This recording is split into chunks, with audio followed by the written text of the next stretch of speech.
Well, hello there. You're watching the press preview, a first look at what is on the front pages. In the next half an hour, we'll see what's making the headlines with the consultant editor of the Daily Mail, Andrew Pearce, and the associate editor of the Daily Mirror, Kevin Maguire. And they will be with us, to remind you, right through until midnight for our extended news review. Thank you, and speak to you in a moment, because we've got the front pages first. The Eye leading with Boris Johnson, hinting at the possibility that the final loosening of restrictions on June the 21st may not go ahead. That's led to the composer Andrew Lloyd Webber threatening to ignore the restrictions after June the 21st. The Guardian reports that care homes warned the Department of Health and Social Care about the risks of discharging patients from hospital during the first wave without testing them. The Financial Times picks up on President Biden's expected lobbying of the Prime Minister to resolve issues surrounding post-Brexit protocols with Northern Ireland. The ongoing debate over how chilled meats like sausages, or chipolatas indeed, will be made available according to the protocols is the big story for The Star. Metro reporting on a murder trial in which the defendant has claimed he made a pact with a demon that he would win the lottery if he took the lives of sisters. And the Express leads on a row at the University of Oxford after a portrait of Her Majesty was taken down. So Andrew Pearce and Kevin Maguire are here. Well, lots to talk about. President Biden is landed. He's heading off to Cornwall. And of course, the first bilateral talks for the G7 summit due to take place between President Biden and the UK Prime Minister on Thursday. And if we look at the FT, Andrew, it might get his knuckles wrapped. Well, yeah, I mean, Joe Biden will be on the side of Ireland. There's no doubt about it. In the row over the silly row, frankly, over sausages and whether we can sell mincemeat to Northern Ireland. Now, look, currently, under the rules, chilled meats are regarded as agri products, so they have to, unless you're within the European Union, they come under all sorts of intense regulations because of health and safety. But these rules are intended to stop dodgy meat substances from places like China, not blimmin' British sausages, which we've been flogging to Northern Ireland for decades and decades. So this is being overzealous, in my view, on the European Union side. However, they are within their rights to say sausages can't be sold because Britain is outside of the single market and the EU. But it does seem a silly dispute. And hopefully Biden being there, big man, President of the United States, maybe he can knock some heads together. Yeah, because Ursula von der Leyen will be there, the head of the European Commission. Macron will be there, Merkel too. But his first talks will be with Johnson, and I think he wants to have a good relationship with Britain. I really do. I think the words he spoke at the US airbase when he arrived tonight were quite encouraging about old alliances, and he had quite sharp words for Russia and China. So it could be difficult in some ways tomorrow, but I suspect there'll be some progress. Yes, and just separately then from the issue of the Good Friday Agreement, the elements in which there will be progress is this idea of a new transatlantic agreement between these two nations, Kevin. The Atlantic Charter. Do you see, fine times ahead, or will this overshadow? Yeah, well, it's interesting. The Atlantic Charter, that was 1941, Churchill and Roosevelt, and it's Johnson again casting himself as Churchill. There's 8 areas on it. COVID recovery is one, climate change another, trade deals, defence, they're all there. I think Boris Johnson just likes to wave around bits of paper and make himself bigger than he is. I think you'd think he never knew his good friend Donald Trump, and Biden knows that in a way. He's going to reel Johnson in, and Johnson's going to work hard to be friendly with Biden after the Trump experience, and Biden himself will publicly, I think, be very friendly, and he knows, for instance, the COP26, the big climate change conference, is hosted by the UK, Glasgow, Scotland later in the year. If it goes ahead, you need the UK as part of that if you're going to make any progress. But the FT picks up what the Times highlighted earlier in the week, this question of Northern Ireland, and Biden thinks Brexit was a huge strategic error, quite frankly bonkers. by Great Britain and Northern Ireland, the United Kingdom. And Andrew says it's all about sausages. Well, it's much wider than sausages. In fact, sausages are only a bit. It's really about a phrase you might know: take back control. And the European Union wants to protect its borders, just as the Brexiteers said the UK would afterwards. And Johnson put that border down the Irish Sea. And he agreed that Northern Ireland would effectively stay in the customs union, the single market. That's essentially broadly what it is. So you will have checks on goods. He agreed that, and David Frost, the Brexit minister, Lord Frost now, he described that deal, which Johnson said was oven ready. He described it as an excellent deal not so long ago, and now he's trying to unpick his own deal. And Biden knows all this. He's not daft on it, and so Johnson will not get a sympathetic hearing. And at that summit, as well as the president of the European Commission, you've got the heads of France, Germany, and Italy. So Biden's going to side with the majority against Johnson. And of course, he does consider himself Irish. He can trace his family back there. So he's going to be much more sympathetic with Ireland than Boris Johnson has ever been. Yeah, he'll have to go and talk to the Canadians to get away from the argument, won't he, with that list. But in terms of this deal, the questions today have been put. Did they sign up to a fudge knowingly? Did they not fully understand? What do we do about it now? Can't we just build the infrastructure to carry out the checks that the EU wants to see? Or do we sign up to some sort of veterinary agreement which would take many of these issues away, including fishing issues? You're shaking your head because it's about take back control. So, but how do you solve it is what I'm asking. Well, I think their government knew exactly what they was doing. They wanted to get Brexit done. They had to get Brexit done. It had been hanging over us for far too long. They knew there would be complications with Northern Ireland.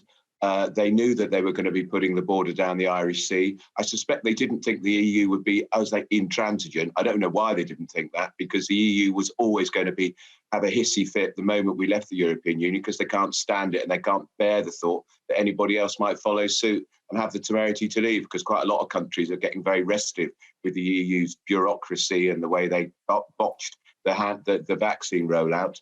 But I think they did know what was going to happen. And I think what will happen is at some point we will rip up the Northern Ireland Protocol and start again. And there'll be a major row about it because it's not working. The government knows it's not working. The new leader of the DUP, the rather odd chap they've elected, who thinks that the world has only been created for 2,000 years. He doesn't want the protocol either. So I suspect that will happen, but it won't happen till well after the G7 summit. Yeah, absolutely. Well, we'll see what happens in whatever the communique is after the meeting tomorrow. Big pledge from Joe Biden tonight as well. The fact that the US will donate 500 million Pfizer vaccine doses globally brings us back to COVID in this country. If we take a look at the eye then, Kevin, the fact that cases are now rising as fast as they did at the end of February. Hospitalisations seem to be going up as well. And the Prime Minister has acknowledged that now ahead of the decisions about June the 21st. Yeah, and Anna, that Biden 500 million doesn't solve the problem. You need 11, 12 billion doses to vaccinate enough, or a minimum actually, of the globe. But no, the eye have picked up on the Prime Minister sounding downbeat. Sometimes he can sound downbeat and upbeat in the same 2 minutes, but he was more downbeat this time. But they say the decision will be taken on Sunday, announced on Monday, what will happen on the 21st in England, but picking up the rise in number of people going into hospitals. But the number of deaths are up, but they're still very small numbers, 6. And it's whether down the line that increase in cases will lead to a lot more hospitalizations, a lot more fatalities, as it did in waves 1 and 2. The big difference in this wave, of course, is vaccination. More than half the population has got both jabs. More than 3/4 have got a single jab. The NHS is boasting quite rightly that more than a million young people signed up yesterday for their jab. So I don't think it's cut and dried what will be announced on Monday for the following Monday. I still think it's in the balance, and it actually may not be all or nothing. it may be that some restrictions stay and others are released. But it did seem today that the Prime Minister was less upbeat than he has been in the past, which is why the Eye says he was downbeat. Yeah, and many businesses suggest they are hiring already. They're having to buy stock. Why wait until Sunday, Monday? I know the argument is get the latest data to make the most appropriate decision, but very difficult for businesses. And separately, very difficult still for the airlines. If we look at the Metro, stop, stop, go is bonkers. This is the Ryanair boss, O'Leary, who's, among all the airlines, are clearly furious about the Portugal decision. Well, it's been a shambles. I think that from the beginning to end, our borders policy has been a shambles from start to finish. We closed the borders too late. We closed the borders with India. We put India on the red list too late. And we send people to Portugal. We encourage people to go to a football match, Chelsea versus whoever it was. And then when people are on their holiday, bang, out of nowhere at all, Portugal suddenly is no longer on the green list. And it leads to chaos. And it's caused great inconvenience. Now, I take the view, really, you must be a bit mad to go on holiday abroad at the moment because it is so, the government's policy is so fluid, it's so chaotic, it could change at any moment. Wherever you think you're going on holiday, you could suddenly discover it goes from green to red. So, but Michael O'Leary is right. The airlines can make no plans. As quickly as they're selling flights, then they're having to cancel them all because people want refunds. It's a disaster for the aviation industry. And if we don't get this right soon, I think we could well see one of our major flight carriers go under. Well, I mean, you know, perish the thought of that, certainly. That was in an interview, actually, with Sky News. I thought it was yesterday. But time moves very strangely in COVID. I can't remember most of last year, if I'm honest with you. No distinguishing features. How many lockdowns have we had? Yeah, I don't, honestly, no idea. Stay there, lots more to discuss, including what did the Health Secretary know about testing in care homes in the worst days of the pandemic, and when did he know it? We will be talking about that next.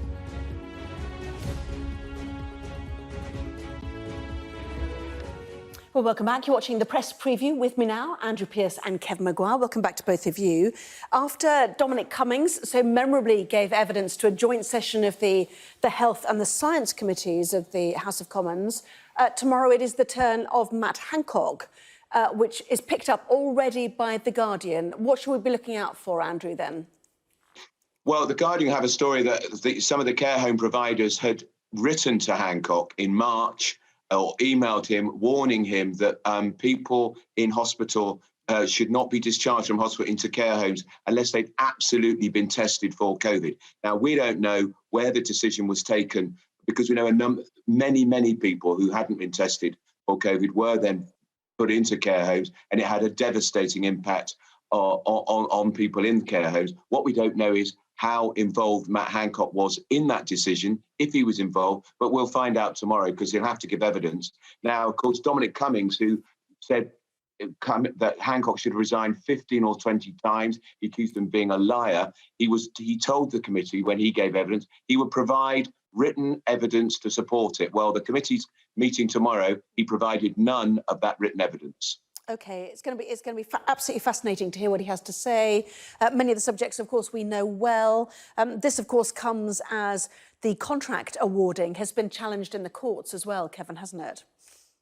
Yeah, no, absolutely. Court ruled a £560,000 contract to Public First, a marketing agency, was unlawful.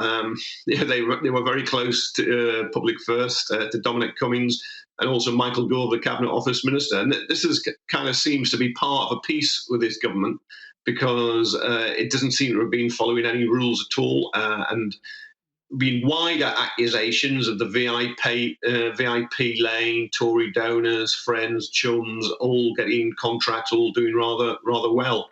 And it is very, very embarrassing. You understand the government had to act quickly in an epidemic, but did it really have to always seem to be mates, chums, pals, neighbours that got the deals? It does stink a bit. And of course, this chumocracy is a conspiracy against the public interest. You don't get good government with just doing your mates favours. Yeah, I think that will certainly come up tomorrow as well, don't you? 9:30, I think. Yeah. Correct? Good. Checking. Yeah.